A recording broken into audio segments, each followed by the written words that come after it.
여러분, 실리콘밸리 하면 기술, 월스트리트 하면 금융, 할리우드 하면 영화 딱 떠오르잖아요?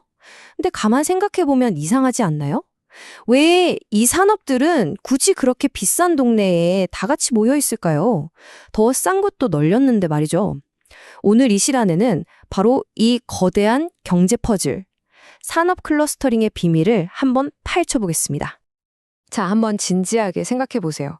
핵심 질문은 진짜 간단해요. 아니, 회사들이 왜 더 싼 땅, 싼 인건비를 찾아서 흩어지지 않고 굳이 세계에서 손꼽히게 비싼 도시에 바글바글 모여드는 걸까요? 정말 풀리지 않는 거대한 경제 미스터리 같지 않으세요? 사실 이런 현상 우리 주변에서 너무 쉽게 찾아볼 수 있죠.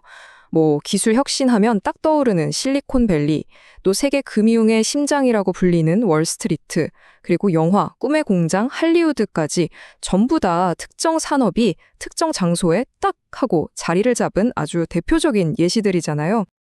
자, 그럼 이 미스터리를 풀 첫 번째 단서를 공개하겠습니다. 그건 바로 함께 있을 때 발휘되는 힘이라는 아주 특별한 경제 원리예요. 네, 바로 여기에 모든 비밀이 숨어 있습니다. 우선 정말 중요한 개념 두 가지를 확실히 구분하고 넘어가야 해요. 먼저 내부 규모의 경제라는 게 있어요. 이건 말 그대로 한 회사가 덩치가 커지면서 더 효율적으로 변하는, 그러니까 혼자서 거인이 되는 것과 같아요. 하지만 오늘 이야기의 주인공은 이게 아닙니다. 바로 외부 규모의 경제인데요. 이건 좀 달라요. 여러 평범한 크기의 회사들이 그냥 한 동네에 모여 있다는 그 이유 하나만으로 팀 전체가, 산업 전체가 다 같이 강해지는 그런 현상을 말하는 거였거든요. 다시 말해서요. 이 외부 규모의 경제라는 건 일종의 엄청난 시너지 효과, 긍정적인 선순환 구조라고 보시면 돼요. 어떤 산업이 한 곳이 딱 모이잖아요. 그럼 거기에 있는 모든 기업들이 마치 공짜 버프를 받는 것처럼 보이지 않는 혜택을 나눠 가지면서 다 같이 생산 비용이 뚝뚝 떨어지는 거죠.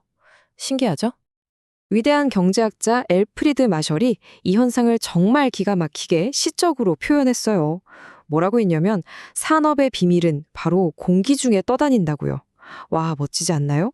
이 말은 결국 산업 클러스터가 만들어내는 그 눈에 보이지 않는 강력한 힘, 바로 지식이 막 퍼져나가는 효과를 암시하는 겁니다. 그럼 이 공기 중에 떠다니는 비밀스러운 혜택이 대체 뭘까요? 구체적으로 딱 세 가지로 나눠볼 수 있습니다.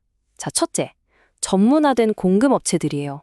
필요한 부품이나 서비스를 바로 옆집에서 더 싸고 빠르게 구할 수 있게 되는 거죠. 둘째, 거대한 인재 시장이 형성돼요. 회사 입장에선 실력 있는 사람 뽑기 좋고 직원 입장에선 이직하기 좋고 서로 윈윈이죠. 그리고 마지막 셋째, 이게 정말 핵심인데 바로 지식의 확산입니다. 그냥 점심 먹으러 가서 커피 한잔 하면서 나누는 대화 속에서 최신 기술 정보나 기가 막힌 아이디어가 막 오고 가는 거예요. 자, 이 세 가지 엄청난 힘이 딱 합쳐지면요. 경제학 교과서에서는 진짜 보기 드문 현상이 나타나요. 바로 지금 보시는 이 그래프처럼요. 보통 공급 곡선은 오른쪽 위로 올라가잖아요? 그런데 이건 보세요. 오른쪽 아래로 쭉 떨어지고 있죠? 이게 뭘 의미하느냐? 보통은 물건을 많이 만들수록 비용이 올라가기 마련인데 여기서는 산업 전체의 덩치가 커질수록 오히려 그 안에 있는 모든 회사의 평균 생산 비용이 같이 떨어진다는 뜻이에요. 정말 마법 같은 일이죠? 자, 지금까지는 한 지역 안에서의 이야기였죠? 이제부터는 스케일을 확 키워보겠습니다. 이 산업 클러스터링 효과가 국경을 넘어 국제 무역과 만났을 때 과연 어떤 어마어마한 일들이 벌어지는지 한번 살펴보시죠. 여기서부터 이야기가 진짜 재밌어집니다. 우리가 보통 생각하기에는 당연히 물건을 가장 잘 만드는 나라, 가장 효율적인 나라가 무역에서 이길 것 같잖아요. 그런데 외부 규모의 경제가 작동하는 시장에선 그게 아니에요. 승자가 실력으로 정해지는 게 아니라 정말 말 그대로 역사적인 우연, 그냥 운 좋게 먼저 시작했다는 그 이유 하나만으로 결정될 수가 있다는 겁니다. 이 그래프를 한번 보실까요? 이건 무역이 시작되기 전의 상황이에요. 예를 들어 중국이 미국보다 아주 우연히 단추 산업을 먼저 시작했다고 한번 가정해 볼게요. 그래서 산업 규모가 더 커요. 그럼 어떤 결과가 나오냐? 그래프에서 보시는 것처럼 중국의 단추 가격, 피중국이 미국의 가격보다 훨씬 낮아져 버립니다. 여기서 중요한 건 중국의 기술이 더 뛰어나서가 아니라는 거예요. 순전히 그저 먼저 시작해서 규모의 경제 효과를 누리고 있기 때문이라는 거죠. 자, 이런 상황에서 두 나라 사이에 무역의 문이 활짝 열렸습니다. 그럼 어떻게 될까요?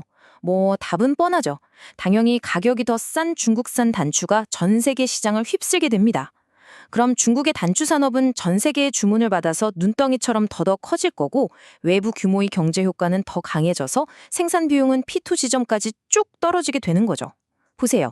아주 사소한 역사적 우연이 결국에는 누구도 넘볼 수 없는 거대한 시장 지배력으로 이어진 겁니다. 그런데 말이죠. 이 이야기에는 아주 놀라운 반전이 숨어 있습니다. 이렇게 역사가 승자를 선택하는 방식이 과연 항상 공정하고 또 가장 효율적인 결과를 낳을까요? 정답은 아니오입니다. 자, 그럼 여기서 가장 핵심적인 질문을 한번 던져보겠습니다. 아주 만약에 운 좋게 시장을 먼저 선점한 나라보다 사실은 잠재적으로 훨씬 더 싸게 물건을 만들 수 있는 다른 나라가 있었다면 과연 어떻게 될까요? 바로 이 그래프가 그 역사적 우연의 덫이 얼마나 무서운지를 정확히 보여줍니다. 자, 여기 베트남의 비용 곡선, AC 베트남을 한번 보세요. 중국의 비용 곡선보다 훨씬 아래에 있죠.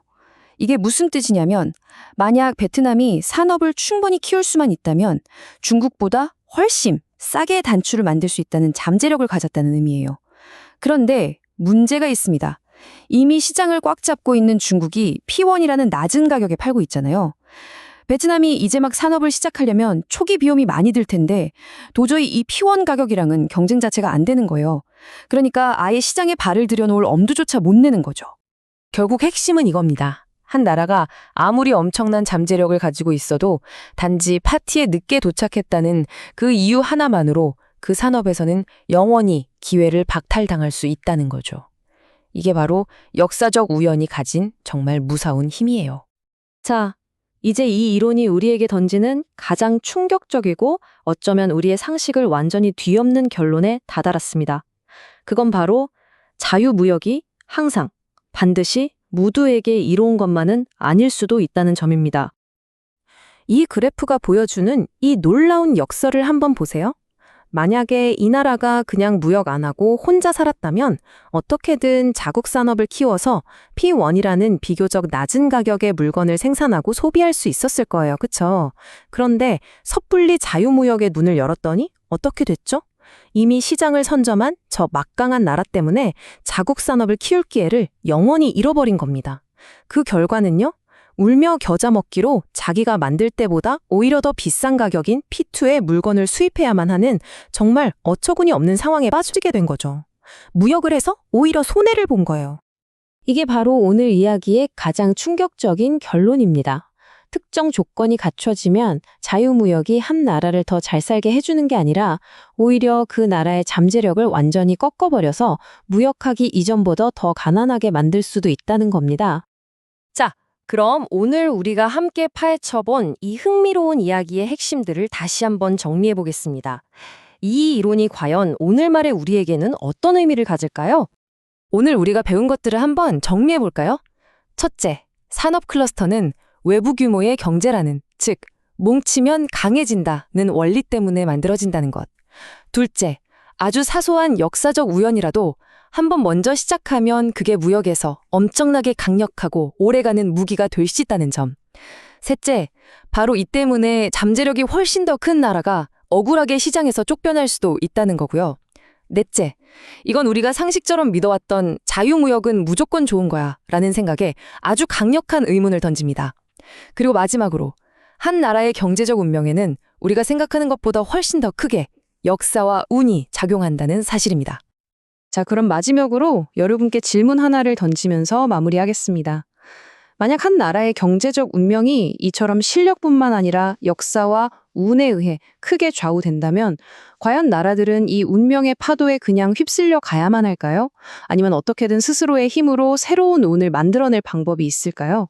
아마 이것이 오늘날 세계의 많은 나라들이 마주한 가장 큰 숙제일지도 모르겠습니다.